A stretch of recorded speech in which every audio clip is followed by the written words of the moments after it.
안녕하세요, 워크셔퍼입니다. 여러분, 이상하게 회의만 했다 하면 자꾸 산으로 가진 않나요? 또 시작은 창대했지만 끝은 미약한 회의를 하고 계시진 않나요? 한 설문에 따르면 직장인들의 스트레스 1순위가 회의라고 하는데요. 그 중에서도 결론 없는 회의가 27%로 가장 많은 스트레스를 주는 유형으로 뽑혔습니다.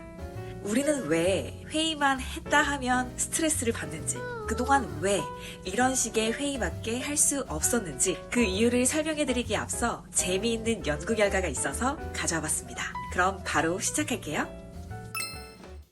자, 지금부터 간단한 게임 하나를 해보겠습니다. 다들 기억력에 자신 있으신가요? 제가 화면에 무작위로 단어 모음을 보여드릴 건데요. 화면에 보이는 단어들을 최대한 많이 기억하려고 해보세요. 그리고 화면이 전환된 뒤에는 기억에 남은 단어들을 최대한 많이 쓰시면 됩니다.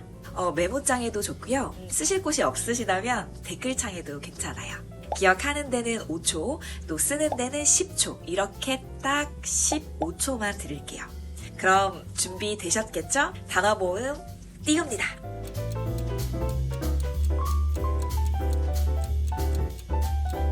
자, 지금부터는 기억나는 단어들을 써주세요. 10초 시작할게요.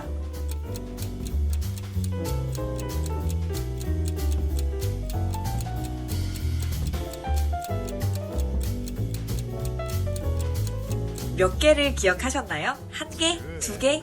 아니면 전부 다? 평균적으로는 7개 정도를 기억한다고 하는데요. 사실 오늘 주제에서 몇 개를 기억했는지가 중요하지는 않습니다. 다만 이 게임과 관련된 연구에서 시사하는 바가 오늘의 주제와 관련이 깊습니다. 방금 여러분이 하셨던 게임은 밀러의 법칙이라고도 부르는데요. 미국의 인지심리학자인 조지 밀러가 1956년에 발표한 논문의 내용입니다. 조지 밀러는 사람이 어떤 작업을 할 때 단기적으로 얼마나 많은 정보를 처리할 수 있는지를 알아내기 위해 이 연구를 진행했는데요. 연구 결과 인간의 기억에 저장할 수 있는 정보의 숫자는 아까 말씀드렸던 것처럼 약 7개 정도라고 밝혀냈죠. 간단히 말하면 사람의 기억력에는 한계가 있다는 뜻입니다. 그렇다면 당연히 밀러의 법칙이 회의 상황에도 적용되겠죠. 네 사람이 회의를 하기 위해 모였습니다. 회의 주제는 신규 서비스 개발이고 회의 시간은 1시간이 주어졌습니다. 회의가 시작되자 진행자 A는 주제를 소개하였고 이후로 나머지 팀원들은 저마다 의견을 하나씩 냈습니다. 그 과정에서 어떤 의견에 대해서는 반박이 나오기도 하고 또 어떤 의견에 대해서는 과반수 이상의 팀원이 동의하여 다음 의견에 대한 이야기로 또 넘어가기도 하고 또 중간중간 새로운 의견이나 사소한 아이디어들이 덧붙여지기도 했습니다. 누군가는 자신의 노트에 메모를 하는가 하면 그 메모의 내용조차 큰 내용만 적는 사람이 있고 디테일까지 놓치지 않으려고 하는 사람이 있네요. 회의는 이야기가 길어진 까닭에 예상했던 1시간을 훌쩍 넘어 2시간 가까이 진행된 끝에 마무리가 되었습니다.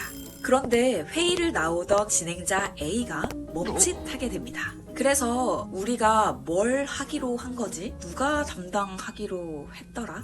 제대로 기억에 남은 게 그다지 없었거든요. 회의의 내용을 다시 정리하고자 다른 팀원들에게 메모한 내용을 공유해달라고 했지만 쓸모없는 짓이었습니다. 왜냐하면 모두의 기록이 서로 다른 방식, 다른 내용으로 되어 있었거든요. 결국 회의에 참여한 팀원들 중 누구도 회의를 한 사람은 없었던 셈입니다. 그냥 대화를 나누며 2시간을 허비한 거나 마찬가지죠. 실제로 어떤 이야기들이 오가고 있는지 체계적으로 정리한 사람이 아무도 없었기 때문에 회의가 끝난 뒤에 2시간 동안 나누었던 대화를 제대로 기억하고 이해하는 사람도 없는 게 당연했습니다. 조지 밀러의 실험에서 우리의 뇌는 7개밖에 기억을 할 수 없다고 했던 사실을 떠올려 보세요. 하물며 단어도 겨우 7개만 기억하는데 수많은 문장들이 오고 가는 회의의 내용은 어떨까요? 이 기억에만 의존한다는 건 좀 말도 안 되는 일일 겁니다. 하지만 그것은 누군가의 잘못이나 또 부족함 때문이 아니라 인간의 자연스러운 한계라고 할 수 있습니다. 그러니 우리에게 중요한 건 회의의 내용을 모두 기억하려고 뇌를 단련시키는 것보다는 회의를 효과적이고 효율적으로 만들기 위한 이 방법을 찾아내는 걸 거예요. 그 방법이 바로 시각화입니다. 우리가 이 회의 하면 바로 떠오르는 장면들은 보통 이런 것들입니다. 이런 경험을 하다 보니 우리는 자연스럽게 회의를 싫어하게 된 것 같습니다. 언젠가부터 이 회의는 비효율적인 것 또는 쓸데없는 것이라고 그냥 디폴트로 생각하게 된 것 같아요. 여러분이 최근에 경험했던 회의 중에서 기록을 제대로 하지 않아서 망했던 회의를 한번 떠올려 보세요. 우선 회의 중에도 왠지 내용이 계속 빙빙 도는 듯한 느낌을 받으셨을 거예요. 무한 루프를 탄 것처럼 끝날만 하면 다시 처음 내용으로 돌아가고 또 결론이 난다 싶다가도 다시 새로운 의견이 제시되고 그런 식으로요. 그러니 당연하게도 이 회의가 끝난 뒤에 살펴보면 어떤 팀원은 회의 내용을 아예 기억 못하고 있고 또 다른 팀원은 이 의미를 잘못 해석하고 오해해서 결국 언성까지 높아지는 경우도 생겼을 겁니다. 회의 진행자의 입장에서는 오해를 풀어주기 위해서 같은 내용을 반복해서 설명하느라 또 다른 회의가 이어지기도 했겠죠.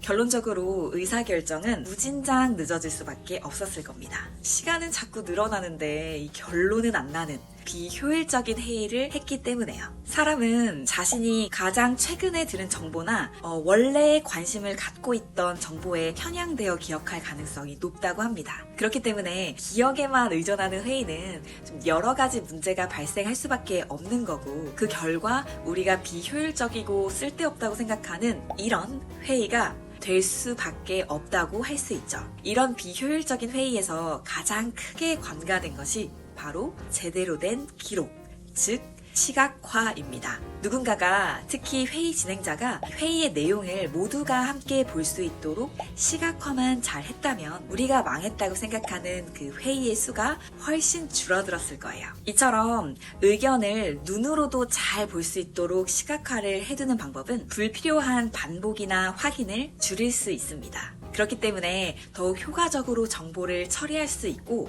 결론적으로 회의의 목표에 따른 의사결정도 훨씬 빨리 할 수 있게 됩니다. 그러니 다음 회의부터는 이 개개인의 기억보다는 공동의 기록에 집중해보면 어떨까요? 오늘 이야기 나눈 시각화의 좋은 점을 정리해보자면 1. 대화와 데이터를 한 번에 확인할 수 있게 해줌으로써 개인의 부담을 줄여줍니다. 2. 회의의 목적에 대한 체계적인 접근이 가능하게 합니다. 3.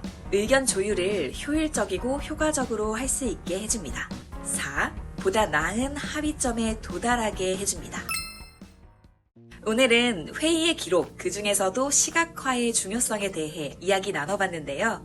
우리가 스트레스를 받지 않는 이 결론이 있는 회의가 만들어지려면 오늘과 같은 다양한 시도와 노력이 필요하실 거예요. 영상을 여기까지 보고 계신 분들이라면 회의 문화를 개선하는데 노력할 의지가 넘친다는 점에 대해선 의심할 여지가 없을 것 같습니다. 오늘처럼 생산적이면서도 즐거운 회의 문화를 만들 수 있는 방법들 많이 알려드릴 테니까요. 워크샤퍼의 다른 영상들도 기대해주세요. 그럼 다음 영상에서 만날게요. 감사합니다.